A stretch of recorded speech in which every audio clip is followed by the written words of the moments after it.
Good evening and welcome to Prime of Midlife. It is Sunday night and tonight we are talking trimming the fat. I have just watched the headlines on Sky News and the government is seemingly looking to cut costs in government departments.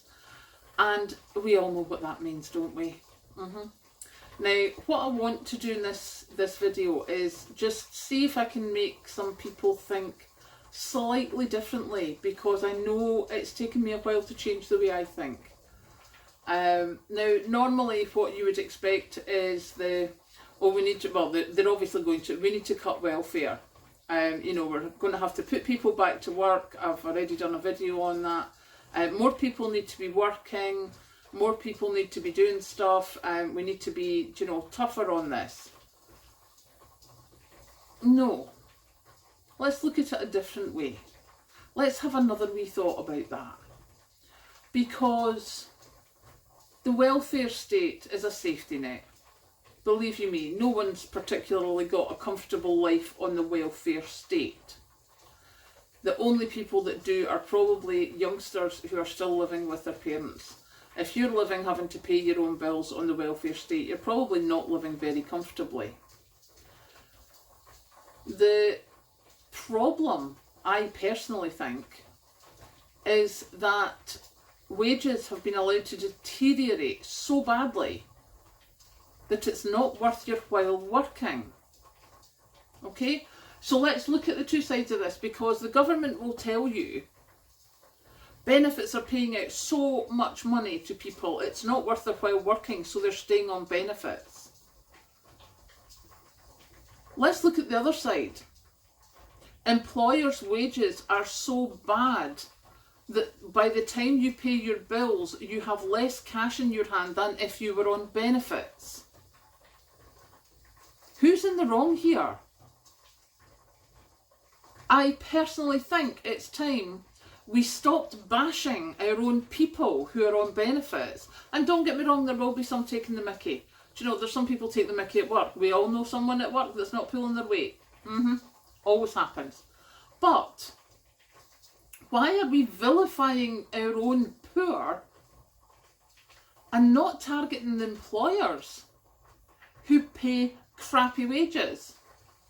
I mean, 90-something% of employers will put you on minimum wage or barely above it, even if you've got 10 years experience. God forbid that you've got 10 years experience and you expect to get a decent wage. No, you must start on minimum wage or maybe 20 pence an hour more. No, that's just not the way to do it. I'm quite sure city bankers don't have that problem. Yeah, wonder why I would think that. But I think it's vitally important, totally, utterly, vitally important that we start to change this conversation. Because what's going to happen now is your mainstream media, who are all government or government crony paid for, is going to start targeting us, the people, now, and we're going to start turning on each other. And why are we doing that?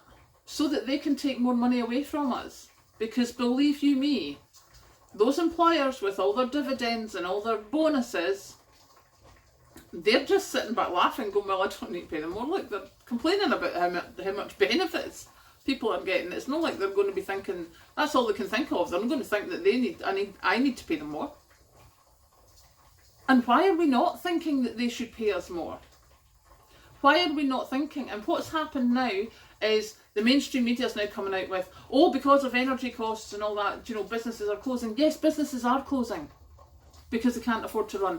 But also people are going to stop working for companies who pay such rubbish wages that you can't keep a roof over your head and you can't feed your family. I mean, let's be honest here. The way inflation's gone, if you're a single person renting a flat yourself or paying a mortgage for a flat yourself, you're barely making ends meet just now. And if they don't put your wages up soon, you're not going to be making ends meet, so you're going to lose your flat. You're going to stop being able to pay for yourself. Possibly have to go back to your parents, possibly have to go into rented accommodation. You're putting money into a landlord's pocket. And you're still not going to be able to make ends meet, because a lot of the time, landlord rents is more than mortgages. So please, start thinking differently. Stop believing all these headlines about these benefit scroungers and welfare costs so much. No, it's not that. Welfare is a safety net. It's the minimum legal requirement kind of thing. Why are wages not more? Why is it that when you do a 40-hour week or a 37.5-hour week, your wages are not enough to give you a better life than someone on benefits? That's the problem. And that's the problem that we need to keep focused on. So see this week when the Tory conference says we need to trim the fat in government departments. Trim the fat's going to drive me nuts. We need to trim the fat, well, you know, the bloated or the too big welfare budget or whatever. No. Stop making the safety net less, because all that means is employers will make their wages less because you're still making more than you would if you're on benefits. I should hope so. I am working full time, Monday to Friday, 8 till 5. I expect to be enjoying my life to a certain extent. I do not expect to be struggling to put food in my mouth.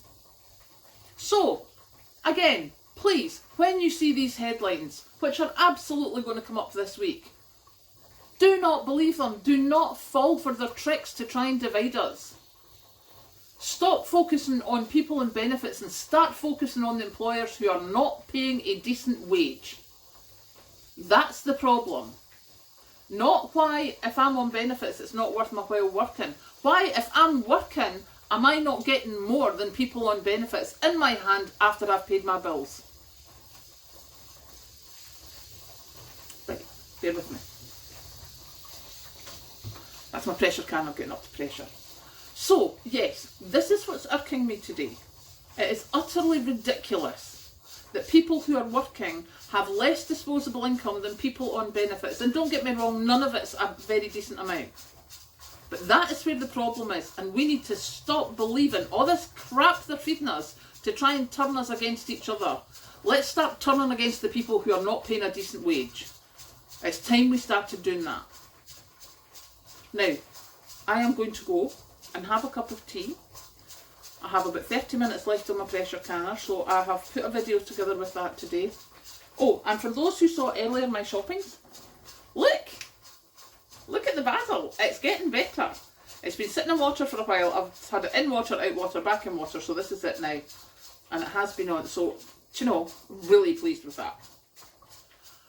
So yeah, go and have a good evening. I am going to stop now. This is the busiest Sunday I've had in ages.